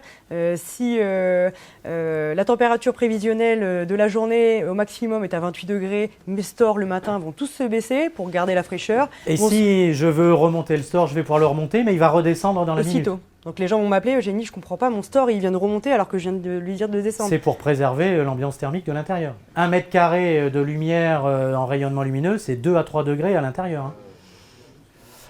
Hein. C'est juste basique, mais là on vous montre les interrupteurs, hein, donc ça passe par le web et la plateforme, que ce soit par le téléphone. Si j'appuie sur allumer, ça va allumer. Je suis sur la bonne zone? Peut-être pas. Donc ça se présente comme ça pour la luminosité. Je ne sais plus qui en parlait, mais vous voyez, la mesure actuellement c'est 739 et la consigne qu'elle a mise c'est 480. Donc il n'y a pas besoin d'éclairage. Il n'y a pas besoin d'éclairage, donc elle ne s'allume pas. Par contre, normalement... Si on était dans mon bureau et que moi je dis je veux 1000 en permanence, vous voyez, la consigne elle aurait été rentrée à 1000. C'est-à-dire que quand je rentre et que je suis détecté, j'aurai 1000. C'est le fameux réglage du bâtiment. On fait ça avec un luxmètre. C'est un peu la phase de commissionnement. Déjà presque au-delà, c'est qu'est-ce que vous voulez monsieur, qu'est-ce que vous voulez madame comme confort dans votre espace. Après, bien sûr, on peut prendre la main, vous voyez, avec les ascenseurs, je veux plus, je veux moins, et on voit l'historique de luminosité. Donc ça, c'est juste, je vais dire pour le fun. On a la data. Tant qu'à faire, autant mettre l'historique de ce qui s'est passé dans le bâtiment, dans la pièce où on est. Idem pour le chauffage. Ça, c'est plutôt sympa. Les stores également, on peut aller... Le chauffage, c'est important d'avoir l'historique parce que comme ce sont des quarts de plateau, on a un thermostat par quart de plateau, on n'est pas au bureau, c'est comme ça. Si moi je pousse le chauffage, il est bon d'avoir l'historique du voisin qui lui l'avait plutôt ou baissé ou remonté. Ça permet d'aller discuter avec son collègue en disant tiens, t'as mis trop chaud, t'as mis trop froid. C'est le partage de l'information. Donc là, on peut jouer sur la position des stores. Hein. On a quand même déjoué Somfy et on a réussi à pouvoir les connecter à notre boss. On est fiers de ça. Donc là, je viens de le baisser, mais après, je peux également jouer sur la rotation, et ça, c'était pas évident, jouer sur la rotation des pales des stores. Excusez-moi, pour rafraîchir l'immeuble, vous faites comment? Parce qu'il est très très chaud. Eh bien, on ne fait pas. On est en anticipation continue, donc c'est-à-dire que moi, avec mes prévisions, je gère avant au niveau des stores, et après, c'est du free cooling. Ça chambre. On pousse la ventilation lorsque la température à l'extérieur est suffisamment basse. La ventilation est poussée, donc on gagne jusqu'à 5 degrés à l'intérieur. Et voilà.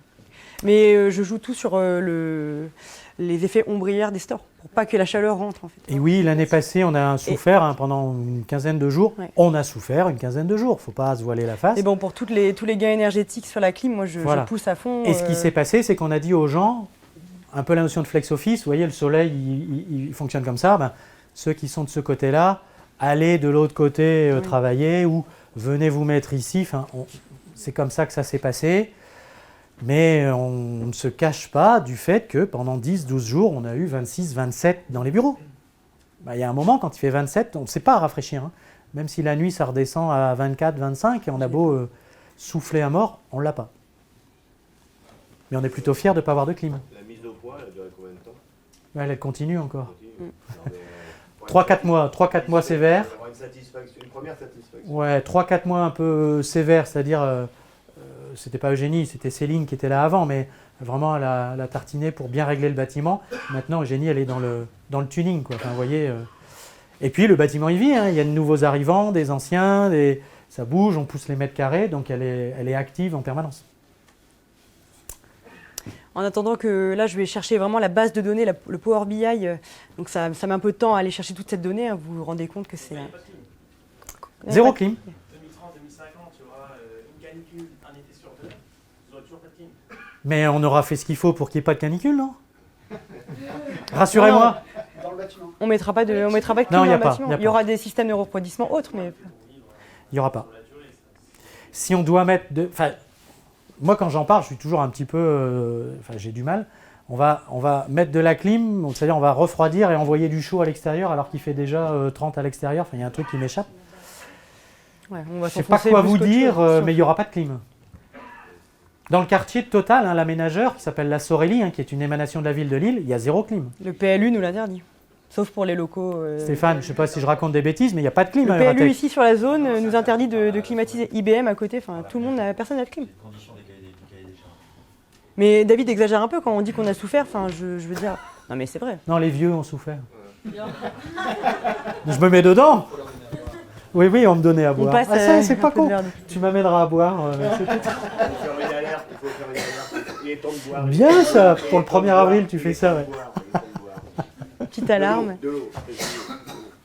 Ça, c'est la brique énergie, très rapidement. Ouais, c'est il y a marrant. une première affichage assez ludique. Hein. Plus le requin est gros, plus c'est un gros consommateur dans le bâtiment. Donc, bien sûr, vous vous doutez bien que c'est la centrale de traitement d'air, la ventilation du bâtiment qui pèse. Donc, ça, c'est un prix depuis qu'on est arrivé. Hein. 16 000 euros d'électricité Depuis sur qu'on la est arrivé CPA depuis presque 3 ans. Ouais. C'est un petit délire d'informaticien. On est d'accord que Smart Building Energy est une boîte d'informatique. Hein. C'est nouveau chez Vinci Energy, mais c'est une boîte d'informatique. Et ils se sont amusés à faire ce visuel.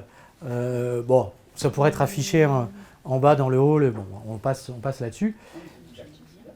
Oui. C'est pour ça qu'on le laisse. On trouvait ça drôle et on le laisse. Je vais vous montrer. Là, c'est un dashboard. C'est ce que permet le fameux BOSS, c'est-à-dire toute la data qui est poussée en utilisant certaines briques de chez Microsoft Azure. On arrive au fait que c'est le joujou de génie d'aller prendre tous les paramètres, de prendre la data et de les concentrer pour avoir les consos du 3e étage, du premier, du bureau de David, de que sais-je, et après elle en fait l'analyse. Là, c'est un exemple très bête quand, par exemple, je vais faire un rapport, un tableau de bord C'est mensuel. pas si bête. Non, mais pour, par exemple, un exemple qu'on peut me demander tous les mois, hein, même Citos peut me demander, par exemple, leur consommation au mois. J'ai juste à sélectionner, en fait, l'étage, notre zone, et les items de consommation. Donc, dans la CVC, on va retrouver le gaz pour notre chauffage. On est au chauffage au gaz. Et en éclairage, en électricité, l'éclairage, prise de courant et autres consommations. Et on retrouve le diagramme sur... là, j'ai pris une année glissante.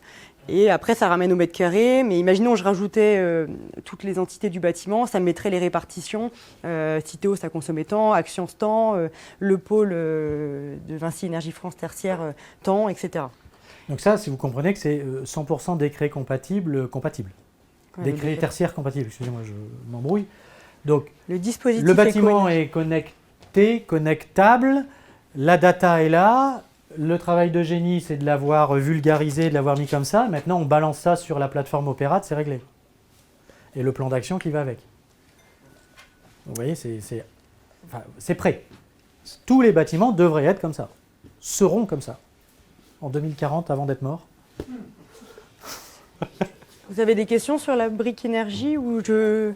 Ça, c'est accessible pour tout collaborateur, ça. Non, que les admins. Mais on Après- pourrait imaginer de le après, donner à tout le monde. Hein. Mais t'imagines que demain, les données énergétiques qui sont dans le BOS, elles puissent être agrégées au niveau du quartier? Ah oui, oui. Un pilotage plus macro, hein, parce que Là, pour l'instant, aujourd'hui, pour avoir des véhicules électriques en bas, vous allez l'adapter, mais demain, le problématique, elle sera surtout à l'échelle du quartier.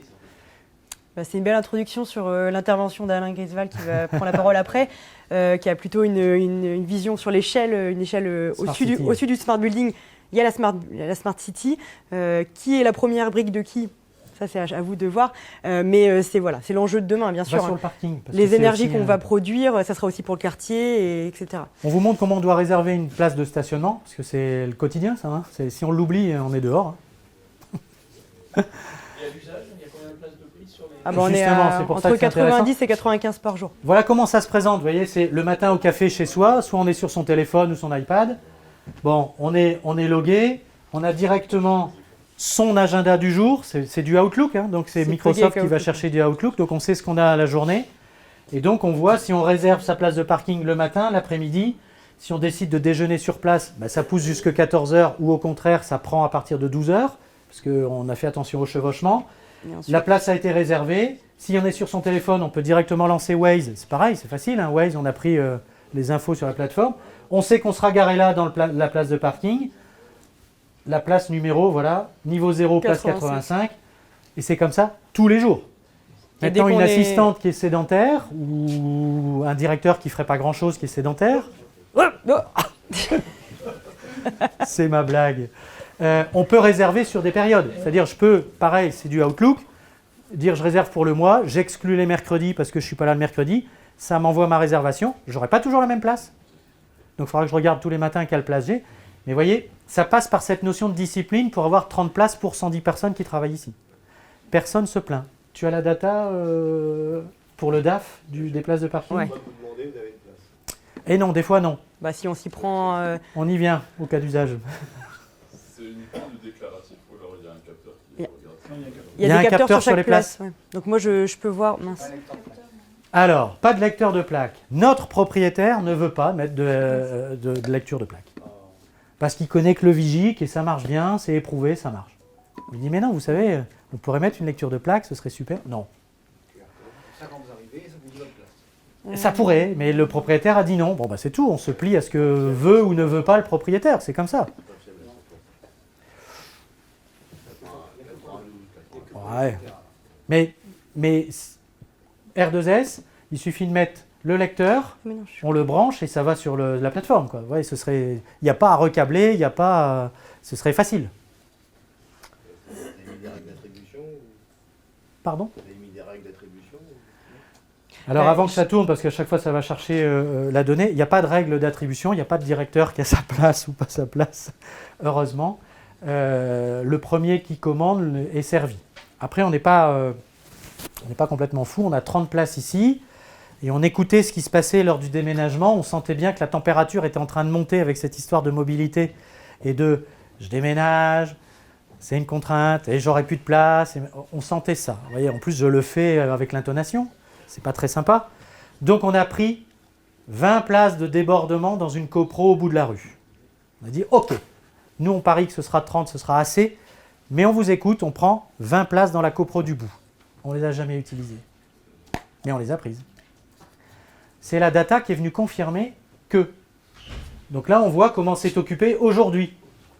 Donc ça, le directeur financier ici, qui pilote les baux, les sous-baux, la location, il voit aussi à qui il doit facturer de la place ou pas. Quand c'est vert, c'est que c'est tout OK, la personne a réservé, elle était là.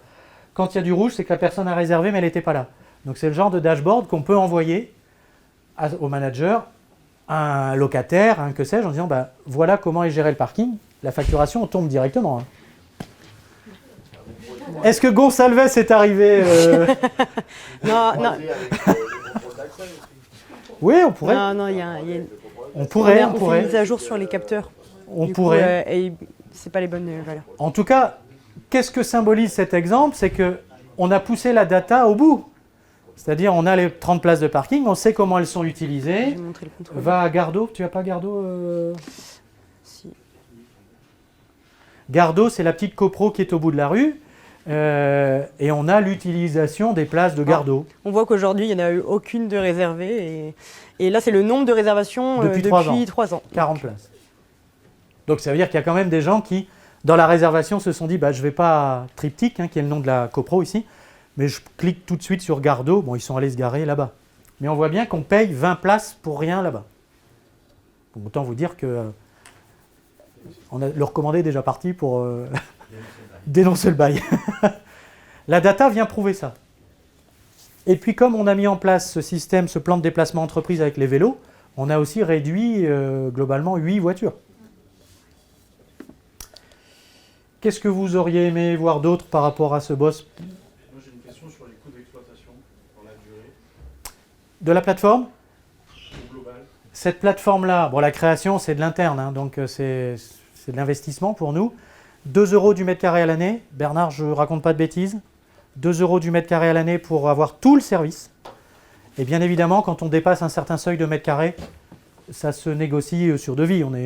Il y a un moment où on est plafonné. Parce qu'il n'y a plus d'activité à produire, qu'on soit sur 20, 25, 30, 40 000 mètres carrés. L'installation, c'est comme une installation classique de GTV, c'est sur devis et c'est un devis d'installation et de conception. Et après, la maintenance, c'est 2 € le mètre carré. On fait pour la plateforme. Pour Oui. l'utilisation des licences Je parlais au global du bâtiment, parce avec le déploiement des capteurs et les technologies. Mon salaire. Aujourd'hui, ça fait au départ par un coût d'installation. En termes de maintenance des capteurs, il y a quasiment Zéro. Non. On a une facturation de notre facility manager, mais c'est du réglementaire, c'est des choses comme ça. Enfin, c'est classique. Et que l'impact sur les coûts d'exploitation, il est neutre. Neutre, par contre, je répète, le pilotage, c'est 30% d'économie par rapport au bâtiment d'en face, tous les ans. Les types de capteurs, c'est à pile Il y a du c'est du pile, il y a du sans pile. Il y a un peu de tout. Il y a un peu de tout. Donc à un moment ou à un autre, il y aura... Oui. Ça, c'est, pour l'exploitation, justement, extrêmement intéressant. Donc ça, c'est la carto en 2D. On parlait de BIM, mais nous, on est en 2D. Et là, on a la représentation par Smart Building Energy de nos équipements de terrain, reliés entre eux ou pas. Là, on voit qu'il y a du luminaire et un capteur. Et on voit qu'on a créé des objets virtuels, c'est de l'informatique. Et donc, on voit comment ces objets sont connectés pour faire fonctionner le bâtiment. Imaginons, je t'en prie, qu'on pète une cloison. Si on pète une cloison, en un seul clic, concrètement, on prend l'objet réel et on vient le raccorder comme ça avec une flèche sur un nouveau objet virtuel. Parce que l'espace n'est plus le même, les collaborateurs non plus, etc. Donc on raccorde du luminaire à un autre capteur et un cliquer, glisser. Et on appuie sur charger, c'est fini, c'est parti sur dans les équipements de enregistrer terrain. et ça part dans les automates qui partent, eux, vont donner l'info aux équipements de terrain. Donc on ne doit pas rappeler l'électricien pour avoir un devis pour recabler un interrupteur ou un luminaire. Bon, là, je ne vais pas le faire. Il y en a, non mais imaginez un bâtiment. Les bâtiments classiques. Là, en termes de coût de fonctionnement, d'exploitation, c'est super rapide. Après, on est sur du bâtiment tertiaire. Imaginez un bâtiment de l'hôtellerie, un siège social avec, je sais pas moi, des salles de collection qui bougent en permanence, des cloisons mobiles, des que sais-je. Vous réaffectez comme ça très très facilement tous les luminaires et tout le fonctionnement du bâtiment. Vous faites pareil après, oui. Vous allez dire avec la clim. Avec tous les équipements, on a les diagrammes. Mais on pourrait imaginer de mettre le chauffage ici connecté au thermostat du 4e étage. Ça n'a aucun sens. Mais on peut le faire. C'est de l'informatique. Donc là, pour la diffusion d'air et pour le chauffage sur la zone, vous ne pouvez pas reconfigurer comme ça, c'est que l'éclairage. Non, justement, tous les équipements de terrain. Tous les équipements de terrain sont configurables de la même manière. C'est ce que je disais. Si vous voulez que ça chauffe ici parce qu'il y a quelqu'un de présent au 4e étage, techniquement, c'est juste une souris, un coup de souris. Ça n'a aucun sens de le faire, mais on peut le faire comme ça. Par contre, les alarmes, on l'évoquait. Si toutes les alarmes de tous les bureaux sont mises en service, la consigne, c'est que cet espace café est du coup mis en service aussi, parce qu'on considère qu'il n'y a plus personne. Voilà le genre de lien que l'on peut faire. Donc tous les équipements techniques avaient été amenés par le promoteur, par le constructeur, et donc vous avez ramené, vous, toute la partie pilotage. On a ramené les automates, et on a ramené la connexion à l'informatique. Wago. Les équipements techniques avaient été choisis dans le cadre du projet. Par l'AMO Smart, de Smart Building Energy, oui. Ce qu'on a validé, c'est que les équipements étaient communicables. Oui, mais les Interopérable. CTA, le nombre de CTA, la décomposition, enfin, tout ça, c'était déjà figé. C'était figé, par contre on voulait que la CTA soit communicante de telle manière. Bien sûr. Comme c'est Centerne Fluide qui a fait le lot CVC et que c'est chez nous, c'est quand même un peu plus facile. Mais oui, S'ils sont R2S... Protocole de communication ouvert, c'est tout. c'est seul. Après, c'est le talent d'Eugénie ou de Céline avant qui règle le bâtiment en collaboration avec l'entreprise qui a développé la plateforme. Mais c'est simple, c'est de l'environnement Microsoft, hein, vous voyez, c'est pas de la prog, c'est pas du codage. Hein. Sauf que vous avez combien de points sur Le- 2500 sur le boss? Le bâtiment 2700. Le boss gère 2700 points physiques. Oui. Ouais. Et points virtuels calculés. Bah, un luminaire, c'est un point, si c'est ça que vous voulez savoir. Un contrôle d'accès, c'est un point. Bon, 2700 points. En virtuel. 2000 mètres carrés. Autant qu'on veut. Hein. C'est les automates, on en a. Pas autant enfin, le problème, c'est qu'on voit quand même la limite, on va dire, de réactivité de l'application. Ah La bah, la base limite. de données. C'est quoi la limite? Eh ben, le temps d'accès ou le temps de réponse. Oui, mais ça, c'est pas côté usager. Ça, c'est pour moi qui suis Ça, c'est vraiment en l'admin, data ça. analyst. Éclairer, chauffer, réserver sa place, Ça, vous avez c'est- vu, ça va super vite. Et si vous voulez aller accéder à la page base de données de tout à l'heure sur un bâtiment de 2000 m², enfin de 2000 points, et si vous en avez 10 000, je pense que tout à l'heure on a pris à peu près 30 secondes pour aller pour afficher la page. Vous en prenez peut-être 1 minute 30, c'est peut-être moins à mon avis. Oui, je suis d'accord. 30 secondes sur une journée de travail, moi ça va, j'accepte. Mais là, c'est en train d'être Si vous changé en l'actualisez plus. une fois, oui, mais si vous pouvez l'actualiser, Ouais, mais c'est- par- Pourquoi faire? c'est important en GTB ou en GTC le temps de réponse de l'application. Mais bon, après, c'est parce que vous avez fait le choix de. On ne fait pas remonter les 2700 points à la seconde. Hein. Ça sert à rien, ça. Hein. Ça génère de la data pour rien. Et sur les dashboards, il y a un nouveau système en ce moment là, Qui va- ouais. qui est en train. Genre, je dis pour mieux en parler que moi. Moi, je vois ça de loin. Mais aujourd'hui, il y a un nouveau dashboard qui est mis en place puisque tous les bâtiments de Vinci Énergie France vont être instrumentés avec une petite partie du Wave, ce qu'on appelle Wave Monitoring. Et donc, il y aura 700 bâtiments en zone. Donc, le nouveau dashboard est beaucoup plus rapide. C'est une nouvelle base de données. Ouais. Elle est en train de mettre en place et c'est beaucoup plus rapide. C'est vrai que, oui, la notion de temps, je suis quand même d'accord avec vous, c'est important aussi. Vous devez le vivre tous les jours. Oui, vous oui. le dire Et c'est pour ça que souvent. Smart Building Energy a dit bon, c'est bon, et ça fait quelques semaines qu'ils sont en train de l'implémenter. Et ça y est, c'est juste que je peux pas vous montrer aujourd'hui, mais c'est beaucoup plus, oui, à l'usage, on se rend compte que c'est une notion très importante. On le sent aussi sur du logiciel professionnel. Par exemple, on met du PCVu, si on met une PCVu sur 10 000 points, Bien sûr. déjà ça commence à être beaucoup. Et dès que j'ai fait un bâtiment entier, il y avait 30 000 points, il a fallu que PCVu intervienne pour ajuster le logiciel parce que ça marchait plus. Et moi, je suis totalement d'accord avec ce que vous venez de dire. Après, il y a deux styles qui s'opposent. Il y a les techniciens, les patrons de services généraux qui sont ravis d'avoir un maximum de data, d'infos, de machin. Puis après, il y a les utilisateurs qui se soucient quand même beaucoup moins de ça. Ils veulent juste que ça marche bien dans leur bureau, dans leur environnement de travail. Et ils laissent aux énergie managers ce sujet. Mais oui, il y a encore à améliorer. Peut-être. Est-ce que vous avez des questions sur la plateforme? Bon, en tout cas, c'est adopté par tout le monde. Chacun sur son PC, quand ils allument, ils ont ça. Réserver les salles de réunion, notre assistante qui gère un peu tout le bâtiment, elle voit bien qui a réservé à quel moment. Donc on peut aussi, en termes de smart, c'est quand même quelque chose d'important. On parlait de coûts. Vous aurez remarqué, il n'y a pas de tablette tactile à nos salles de réunion qu'il faut câbler, acheter, dont personne ne se sert, dont personne ne veut payer la mise à jour. La maintenance. Ouais. D'accord? Nous, on est en environnement Outlook. On va réserver une salle de réunion. On appelle, comme si on appelait une adresse. Hein. Donc la salle de réunion est directement réservée. Puis après, on a un agenda visuel. Tu peux le mettre peut-être l'agenda? Parce que c'est assez visuel, c'est sympa. Et l'assistante voit que si David a réservé la grande salle de 18 à 19, mais qu'il y avait une autre réunion, elle sait qui a réservé et qui veut quoi. Un petit coup de fil, tu ne veux pas interchanger. Mais en coût direct, par rapport à ce qu'on considère comme smart, les petits visuels devant les salles de réunion, nous, on ne l'a pas. C'est d'économie directe. Ça passe par... Voilà. Vous voyez, ça se présente comme ça. Encore une fois, c'est l'environnement Microsoft, donc c'est facile. Je peux rajouter mon calendrier si je veux en parallèle. Et là, c'est toutes les réservations des salles du bâtiment. Et ça, une fois que c'est réservé, c'est facturé. Mais vous voyez, si par exemple là, il y a Olivier qui a pris la salle, ah flûte, c'est celle que je voulais, je lui passe un coup de fil, je lui demande si il ne veut pas changer avec moi.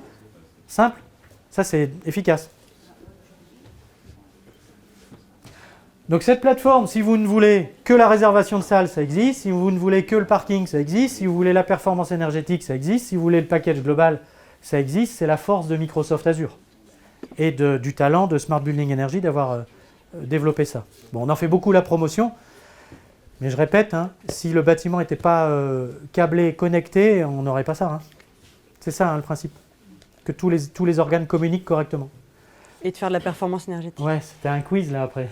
Non, c'est juste les 2-3 sujets que je voulais aborder avec vous, qui sont moi en lien au quotidien avec mon métier, qui est assez nouveau en Energy Manager, on en voit très peu encore, mais pourtant c'est un gros enjeu. On vous demande de faire des baisses assez drastiques sur les bâtiments, sur la mobilité, hein, c'est les 2 gros points qui génèrent des gaz à effet de serre pour les entreprises.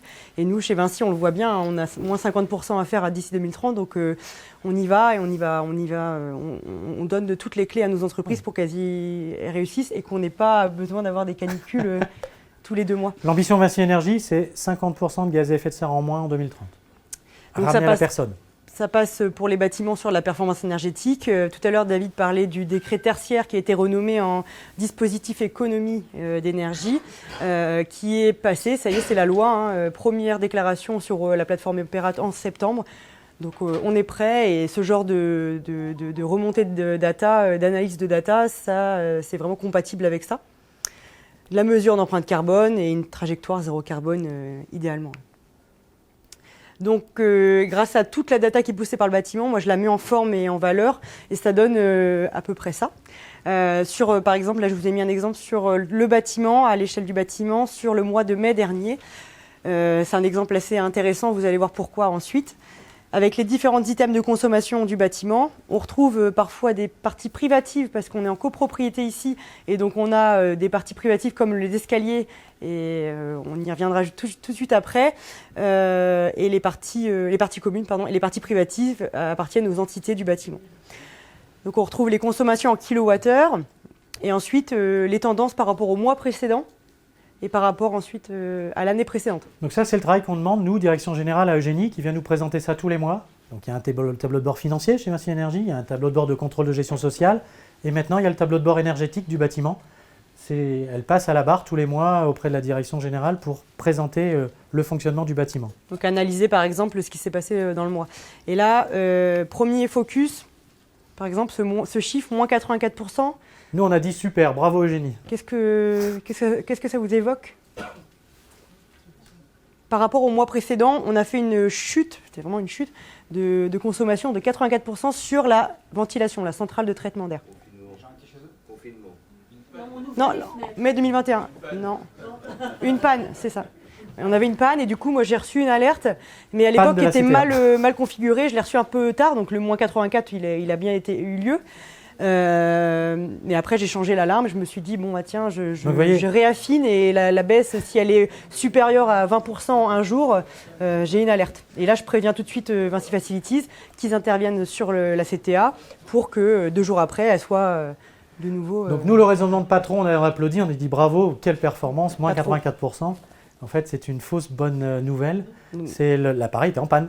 Donc heureusement qu'on était au mois de mai, on a pu ouvrir les fenêtres et pallier quand même à ce renouvellement d'air frais. Et deuxième focus que je voulais faire avec vous, c'est 2 chiffres. L'éclairage, la consommation sur les parties privatives, elle est divisée par 2 par rapport aux parties communes. Les parties communes, pour vous donner un ordre d'idée, c'est juste les cages d'escalier et un bout du hall d'entrée par lequel vous êtes entré. C'est dingue. Ça, c'est pas piloté. C'est le double. Je ne sais pas si on a nos amis de BNP. Je ne sais pas s'ils sont... Donc, ça passe par BNP en property. Et en fait, ça n'est pas piloté et c'est le double de la consommation de nos parties à nous. Il y a juste des capteurs de présence et pas de luminosité. Du coup, dès que quelqu'un passe dans les escaliers, vous voyez, c'est allumé. Alors qu'il n'y a pas lieu d'être. Alors, bien évidemment, on s'en amuse, hein, c'est pas pour stigmatiser, mais on voit quand même que c'est le double de la consommation. Et ça, c'est encore la marge d'économie. Les leviers d'économie qu'on peut avoir juste sur la partie privative. Là, c'est la data qui nous le dit. Donc, on embête BNP régulièrement pour dire... filez-nous le truc, on va le piloter pour vous. Ça va venir, je pense. Ensuite, je traduis ça de manière un peu plus... je vulgarise la donnée sous forme graphique et j'oriente sur trois aspects ces consommations. On est toujours sur le mois de mai de l'année dernière sur le bâtiment. Donc il y a un graphique qui est une vision énergétique avec des kilowattheures, une vision économique, forcément. Mais la vision qu'on n'a pas depuis longtemps, c'est celle-là, c'est l'empreinte carbone. S'il y a juste un exemple qui est assez parlant, c'est notre chauffage. Ici, on chauffe au gaz. Donc c'est la partie jaune du graphique. D'un point de vue énergétique, on est c'est assez classique sur un mois de mai.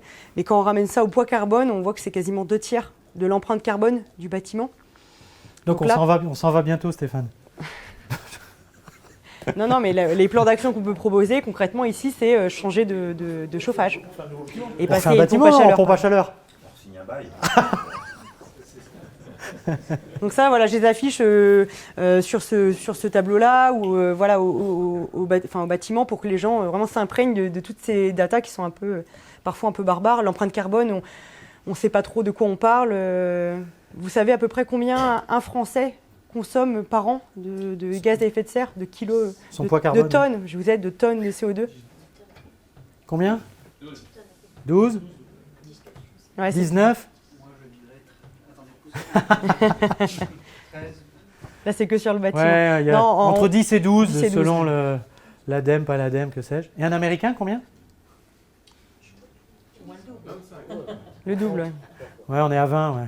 20 tonnes de CO2 par an, par personne. Et ça, faut qu'on les divise par 2 d'ici 2030. Donc, en tout cas, ce qui est important de noter, c'est que dans les dashboards que l'on réclame, il y a l'aspect énergétique, économique. Mais ça, c'est l'indicateur qui va être fort demain. Hein. Ouais. Tous les patrons, tous les propriétaires, les foncières, les PM, les asset managers vont mesurer ça. Il faut qu'on passe à 2. Donc, tous au régime. Pardon Stéphane, il passe pas, d'accord. Voilà, j'en ai fini avec ma partie. Je vais laisser la main à Alain. Alain, tu nous parles un peu de Smart City ou une petite pause de questions? Une pause?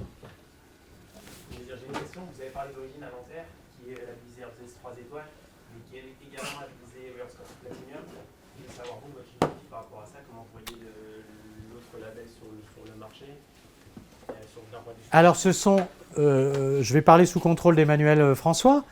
On ne parle pas de la même chose. Le Wired Score va vous indiquer si votre bâtiment est connectable et relié à de la fibre, en gros. Mais vous parlez du Wired Score, hein, pas du Smart Score. Hein. Wired Score, c'est est-ce que mon bâtiment est connectable, est-ce qu'il est prêt à recevoir un maximum de fibres?